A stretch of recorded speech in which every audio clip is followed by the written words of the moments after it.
Hi friends, Shamirpet నుంచి వచ్చాను. Secunderabad station, railway station ఎదురుగా బస్ స్టాప్ ఉంది. మావాడు ఫ్రెండ్ రాజమండ్రి నుంచి వస్తున్నాడు, ఇంకా వస్తలేడు. ఫోన్ చేస్తే ఫోన్ రింగ్ అవుతుంది కానీ చెప్తలేడు. ఇప్పుడు వచ్చి 2 గంటలు అవుతుంది, అయినా అని దిమాగ్ ఖరాబ్ అవుతుంది. ఇక్కడ కూర్చొని చాలా బేజారు అవుతుంది. ఆకలి గిట్ట వేస్తుంది. ఆకలి తిందామంటే వాడిని ఇచ్చిపెట్టి తినలేము అనిపిస్తుంది. టిఫిన్ చేశాను, మళ్ళీ 2 అవుతున్నది.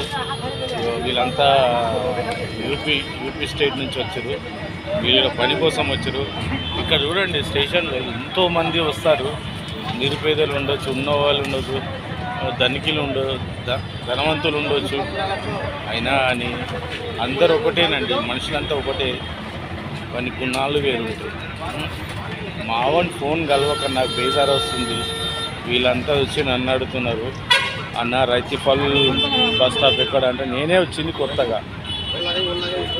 వాళ్ళకి ఏం చెప్పాలి? వాళ్ళకి ఏమైనా తప్పు చెప్పినా అనుకో, వాళ్ళు గిరిగిరి తిరుగుతారు. అందుకే నాకు తెలియదని చెప్పినారు. కొంచెం తెలుసు, ఎంత తెలుసు కానీ అది నిజమో అబద్ధమో తెలియదు. మళ్ళీ ఒక్కతానికి పోయినా అనుకో, నా లెక్కలు బేజారై కూర్చుంటారు.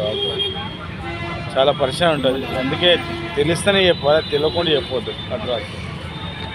అందుకే నాకు తెలిసింది కొంచెమే, కానీ తెలియదని చెప్పేసి వాడు వేరే వాళ్ళని అడుకుంటాడు. అది రైట్ అవుతుంది, వాడు వెళ్ళిపోతాడు. నాకు తెలిసింది కొంచెమే ఉందనుకో, తప్పు చెప్పినా అనుకో, వాడు దివాన్ అయి నన్ను తిట్టుకుంటాడు. అందుకే కొంచెం తెలిస్తే చెప్పొద్దు, మొత్తం తెలిస్తే చెప్పాలి. కానీ తెలియకుండా చెప్పొద్దు.